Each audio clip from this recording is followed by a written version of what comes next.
The Post Newspaper Podcast, your community news.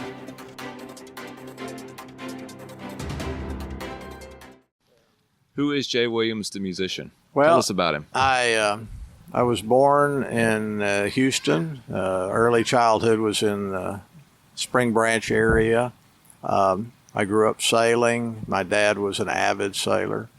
And when I was 14, we all packed into a 35-foot sailboat. That was me and my parents and my brother and my sister. So 5 of us into the boat, and we took off from here, from Galveston Bay, and went along the Gulf Coast to Florida and the Keys, and then into the Bahamas and the Exumas, and spent just short of a year doing that, and then returned. And when we returned, we came back to this area, the Clear Lake area, and I went to high school at Clear Creek, and I had been interested in music, picked up a guitar at 13, 14 years old, and just strummed a little bit here and there. I had had piano lessons when I was a very young child, but I probably forgot all of those. When I was in high school, I got involved in choir, both at church and at school. I took a music theory class at Clear Creek with Milton Pullen, who was our choir teacher. Oh, yes, I know of him. Yeah. And continued in music. I got involved in a religious group right out of high school, which was a big detour, in that this was end of the world, Pentecostal, very off the grid type of group, and I had a number of kind of cultic qualities to it. We all lived in the same areas, not in the same literal houses, but we were in the same areas, and I was involved in that for 4 years, basically. The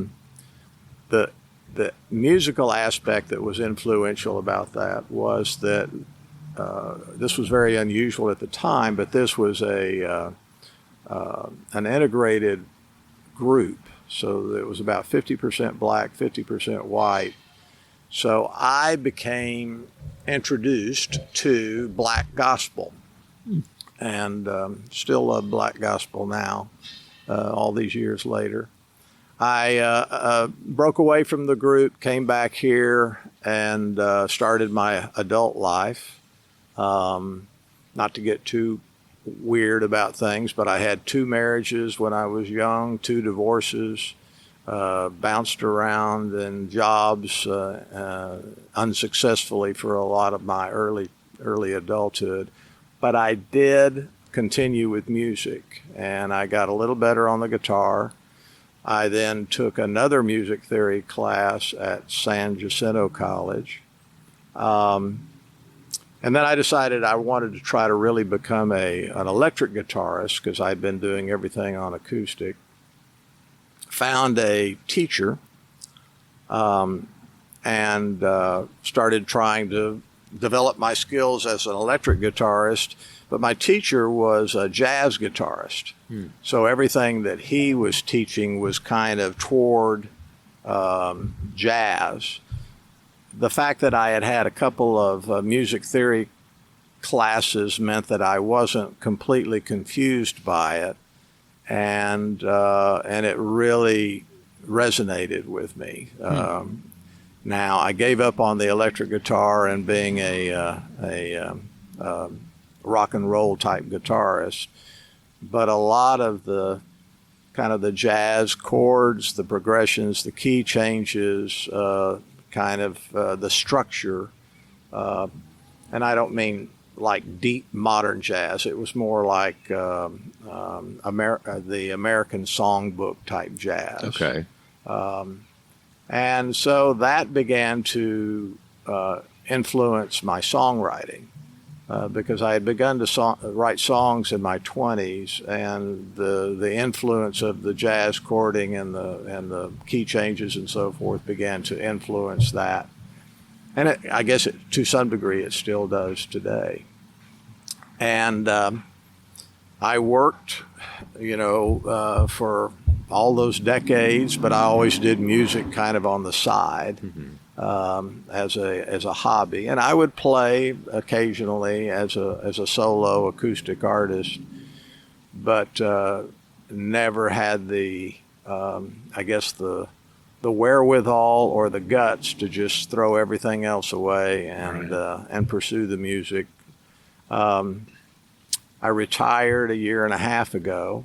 And so now I do have the opportunity, the time, and hopefully the determination to pursue it on a more full-time basis. Okay. So you had a lot of influences, with a music career and stuff like that. So talk about some of the early days when you got the guitar and you went on stage and you started performing for the first time. Do you remember your first public performance? I'm not sure I would remember the very first one. I would play they didn't have open mics, or if they did have open mics back then, I wasn't aware of them. So most playing was in bars. There was I would play in church more often than anything else. First when I was in the religious group, and then after that, I'd play in weddings, and I'd play at funerals and things like that, family gatherings and things like that. I guess when I became more frequent to playing in front of a strange audience was in the early 90s, and I would go to, I joined a songwriting group called the Fort Bend Songwriters Association, which has morphed into the Houston Songwriter Association now. And so I began to play with them a little bit, entered some songs and entered their contests. And I played with a woman by the name of Celia Quinn, who still is around and playing, and I see her every once in a while. Played with her at Mucky Duck. I was her guest. And that was probably the beginning of actually playing in public situations. So, okay, now that you've got music and then you got actually writing songs, so you talked about doing some songwriting there. Now, as a writer myself, I was telling Tucker the same thing. That's a very different discipline than what I'm used to doing. And we're going to talk about the concert. I actually heard you play out the other night, some of that music, but just kind of touching on that for a second, there's a lot of stuff that goes into these songs. You can tell it's pulled directly from the songwriter's experience, whether it's the person playing the song wrote the song in front of you, or it was someone else's song and you're playing it. That writer is definitely using that as an outlet to get some of those experiences out. So how did you decide to become an actual songwriter and not just a musician who plays someone else's songs? The original song that I wrote was probably when I was around 19 or 20, and I have no idea what it sounded like, what it was about, or anything, because it was probably just terrible. But I was just doodling around on the guitar, felt like I heard a chord progression and then a melody, and then put some words to it. The songwriting discipline is much more involved than just performing, because it involves a transmission of what you're hearing in your heart and your head into a musical vessel. And then, at least for me, the lyrics are more difficult, and they require a whole lot more work. When I first started writing, I would probably approach it in a very amateurish way. I would just find some things that rhymed and put it down and then call it like a poem good. almost. Yeah. Yeah. Okay. Yeah. Whereas now, I work at the lyrics a whole lot more.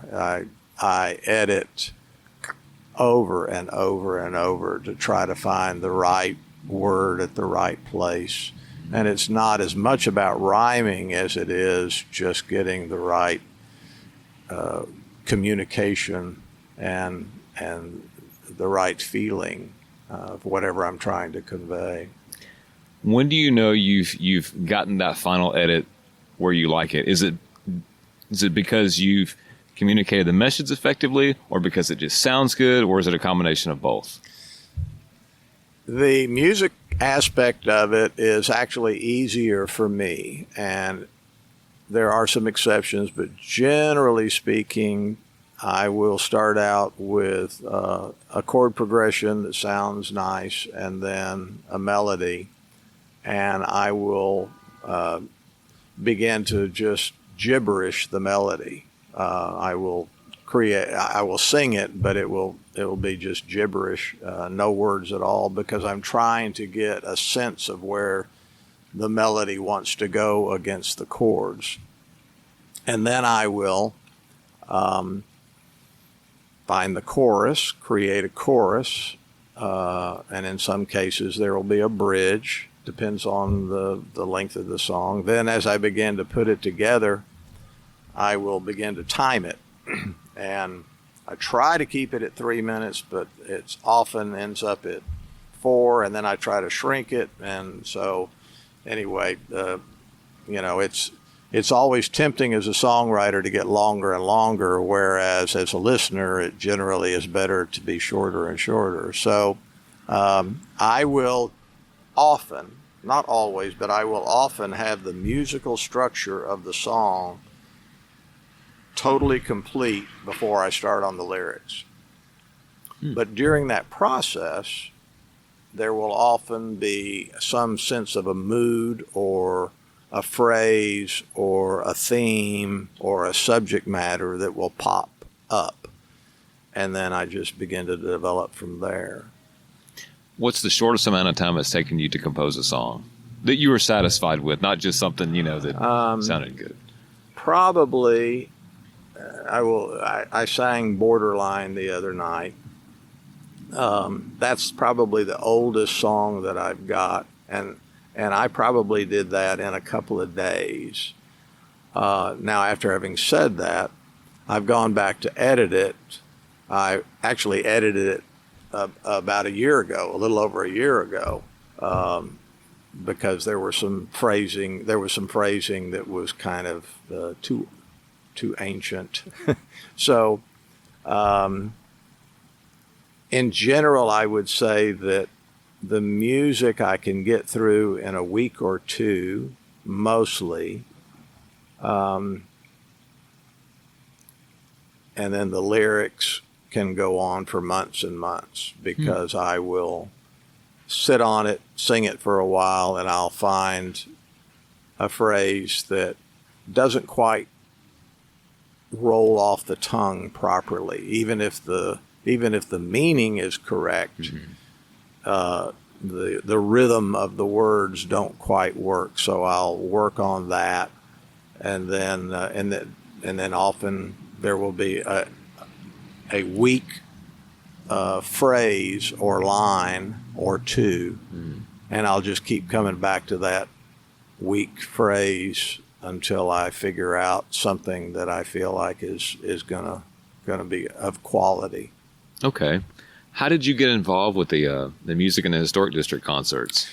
I went to the White Linens event 2.5 years ago, and Tucker and Rachel were down at the museum, the one-room school museum down there on Kansas, and they were playing, or they were hosting people playing, and so I went up and talked to Rachel a little while to find out what was going on, and they invited me back, so I signed up for the next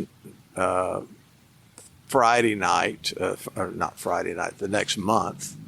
And I believe that may have been the third event that they had. It may have been the fourth event, something like that. And so I've been playing there periodically, probably 5 or 6 months out of the year I'll play, maybe a little less than that, depending on what the schedule is. For instance, in November, I know I can't because I'm going to be out of town. So, but last month it worked out. So, Talk about the experience that these types of venues offer, as opposed to maybe the bars, the pubs, even theaters and stuff like that, and how this benefits artists of all skill levels. Yeah. When I'm going to come at that your question from a little different angle. When I first attended the League City Folk Association event, there were probably 12 or 14, maybe 15 people that performed, and half of them were really good and half of them were trying. And it was nice, but it had a very cool kind of a family feel, but it also kind of felt like a number of the folks were,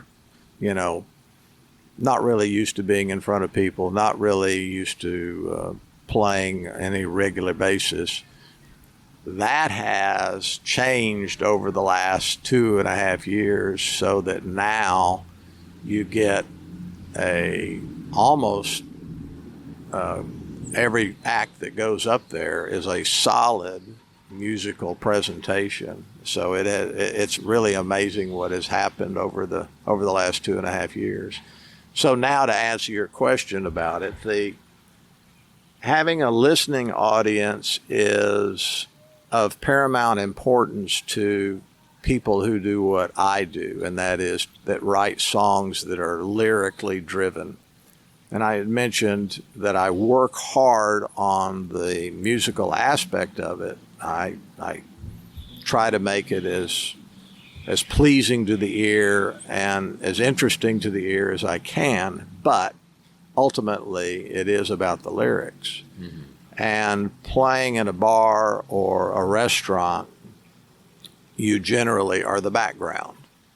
And so you have no buy-in of any kind from the audience to what you've really tried to communicate in the song. Mm-hmm. And this venue gives you that. Now, there are other places, Anderson Fair in Houston is a famous long-term folk club, and it's definitely a listening room. Mucky Duck is another listening room, meaning that people come, and there's not a lot of conversation in the back. Right. As a matter of fact, they generally make an announcement that if you have a conversation, you need to go somewhere else because this is a listening room. Mm-hmm. And then the other thing that has changed over the last 40 years or so has been house concerts. They didn't exist 40 years ago. I think I was at Kerrville Folk Festival, and I was introduced to theoretically the first person that did a house concert, and it was like in the 89 or 88 or something like that. Well, now house concerts are occurring all over the place, and a house concert being that an individual couple will invite friends to come into their home and listen to a musician in a very quiet and respectful situation, which allows the audience to have a much more meaningful contact with the artist. And these are being conducted all over the country, I'm sure all over the world. And it's a big deal now for acoustic musicians. If you find a touring professional acoustic musician who operates as a solo, probably 25 to 50% of their dates are house concerts. and the rest would be venues of various types and sizes. But So you would say that professional musicians might supplement their normal sort of, I guess, gig schedule with a house concert. They wouldn't necessarily depend wholly on it, or would they? it's very close to being half and half. It's because if you have 25 people that show up, generally the contribution is supposed to be $20 a head. So if you have 25 people come up, then you have a $500 income, which is actually better than you probably do in a venue. Right. Right. Doesn't sound like a bad gig for Yeah. a few hours. And it's hard work, but a few hours of work. Yeah. Yeah, and it is the big sacrifice is from the people that are putting it on. Those are the music lovers that are just instrumental to making that happen, because they generally are spending a lot of time and effort putting it together. They'll generally have snacks and wine and water and maybe coffee, all of which cost something, and yet they basically absorb all of that cost, and the full door income goes to the artist. What are the pros and cons of playing the house concerts or small? I've also heard them called small venue concerts. Yeah. Something that's smaller than the Mucky Duck, which is probably my favorite pub in all of Houston. Yeah. Been to many concerts there, so I know what you're talking about. Yeah. What's the advantage of doing a house concert over one of those, or is there an advantage? I think I'm not sure. They're just different. Okay. They're just different. In the house concert, especially if it's an established house concert, you have a built-in attentive audience. And the truth is that for me and for a lot of musicians that are in the same neck of the woods musically as me, an attentive audience is better than an inattentive audience by huge margins.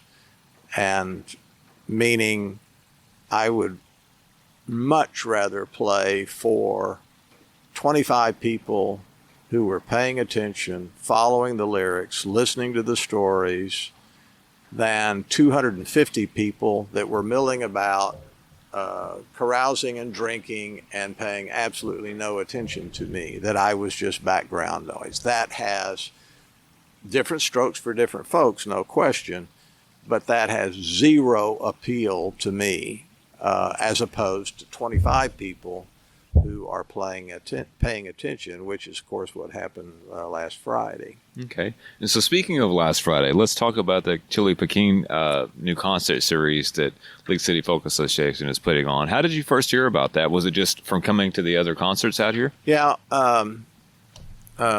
Tucker and Rachel had announced that they were going to begin the new series, and and it's basically a house concert series. And so then they announced that a friend of mine, Bud Beerhouse, was going to be performing at their very first one, which was, I want to say September maybe, along with Kristen Kane. I hope I've got that name right. So I went to their concert there, but before that had happened, Tucker reached out and said, "Hey Jay, why don't we put on one for you?" And so, in conversation with Tucker, he indicated that they had been looking around for a venue, and everything that they found was basically a commercial venue, which meant that they wanted, $500 up front. They wanted a guarantee of several $100s a bar, and wanted all of these various things that in our particular neck of the woods is just a complete non-starter. And so I said, well, I'll tell you what, let me peruse a little bit, because I think I know a couple of sites that we might be able to find. And there was one that we looked at briefly, which may or may not still work, but I had contacted the folks at the Ecclesia Clear Lake Church because coincidentally, the history of that place is that it was the original League City post office. Then it became something else, and somebody told me the story about it, but then it was a music venue for home concerts for several years.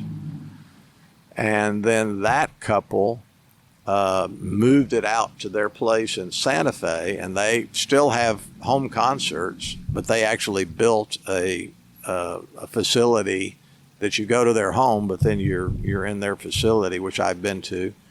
And then the church ended up, I guess, purchasing the building, from what I understand, maybe 10 or 12 years ago. But knowing of that, and knowing that it was very central here in League City, I contacted them and I said, hey, would you all have any interest in us being able to use your facility?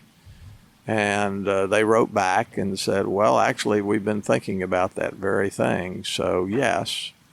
So we married up their facility with Chili Pekin, and I don't think anything's been finalized, but I think it was beneficial for all the parties involved, for me, for Chili Pekin, and for Ecclesia Clear Lake. So I think everybody was pleased with it, and so Chili Pekin has probably found a home for the foreseeable future. Okay. Jay, talk about the sort of the live music environment in this area, because I've lived in this area for about 10 years, and before these concerts started, I don't really think there was much around. Correct me if I'm wrong, but this area is not really known for being a live music bastion, a bastion of live music, I should say. Well, I guess the quick answer is that as far as listening rooms, the three spots in our area that are, I guess, readily drivable are Mucky Duck, Anderson Fair, and Old Quarter in Galveston. And those are all three long-term listening rooms with a lot of history. And there are other locations where acoustic music has sprung up, but as far as I know, has not flourished, has not been, and there are probably some right now that are operating, but as far as the long term run, those are the three that have been around for decades. In that world, in that singer-songwriter world, where especially those that are playing the small venues, are there a lot of, is it easy for someone to come into these venues and start playing, or is there sort of like almost like a waiting list to get into some of these places, as far as do you make the cut and you don't make the cut, or what's it like for someone that's in your genre of music to be able to play in this area? Like, are there a lot of opportunities if you're on the drive? Yeah, it's very, very difficult. Music is, by its nature, is always going to have an abundance of supply and a shortage of consumers. So to answer your question, I would say that it is both easy and very, very difficult. On the easy part, there are some organizations. There's Houston Songwriter Association. There's the Song Circle Houston. There's Houston Folklore and Music Society. So there are some organizations that will offer you the opportunity to come and play a song. But it will be kind of a mutual admiration society in that the audience is comprised virtually entirely by other songwriters who are going to play their songs. And so, you go around the circle and you do your thing. So from that aspect, it is very, very easy. It's very accessible. From the aspect of actually booking a gig, if you are looking at a listening room, it is really, really hard. And it takes a lot. So I would imagine there's a lot of word of mouth and being vouched for by someone who's Right. already had experience there, knows Right. somebody. right, yeah. What does it take to make it in this particular genre of music? I don't know. I'm going to find out, I guess. You're still figuring it out, huh? Yeah, it obviously depends on what you mean by make it, because what I did mention earlier is still true, and that is that if you nobody's offering this, I want to clarify, but if you were to offer me that I could go play at a restaurant or a bar on a regular basis and make $200 a night playing for people that were watching sports on television, I think that is somewhat available, but it's not of interest to me. And some of the folks that play at the League City Folk Association are certainly of the mindset that they would play in that situation or that circumstance. However, for those of us who are songwriters who want to have people who are paying attention to what we're doing, we're looking for a little more audience involvement, and that's harder to come by. Okay. So kind of wrapping things up, going back into the concert last Friday night, what was your general impression of the turnout, maybe the feedback after it was all over? How did you feel like how your songs were received, etc.? I liked the turnout. I think we had over 30. I didn't actually do a count, but I think I had counted in the high 20s, and then there were some other people that filtered in after that. So I think that was fine. It's enough to give me as the performer a sense of kind of that I'm making a presentation. It was obviously a very attentive audience, and that is the key for me. So the answer is that I was very pleased. And I guess not to get too woo-woo about things, but the thing that almost all musicians touch every once in a while is that when we're in our home, in the bedroom, and we're playing the guitar or the piano or whatever it is, and we feel like we have, I guess, achieved an altered state where we're touching the song is touching us in a way that is more than just the sound itself. Mm-hmm. And the ability to touch that place on a regular basis is huge. Mm-hmm. The thing about an audience that makes it so much more compelling is that if you have others join you in that space, whatever that space is, whether you consider it to be spiritual or metaphysical, who knows? I'm not trying to define it. I'm just saying that when you have others that are joining you in that space, then it becomes even more pronounced. And I felt like we achieved some of that last Friday night. I thought we, as a group, were feeling the songs at a very intense way that makes it an important experience for all of us.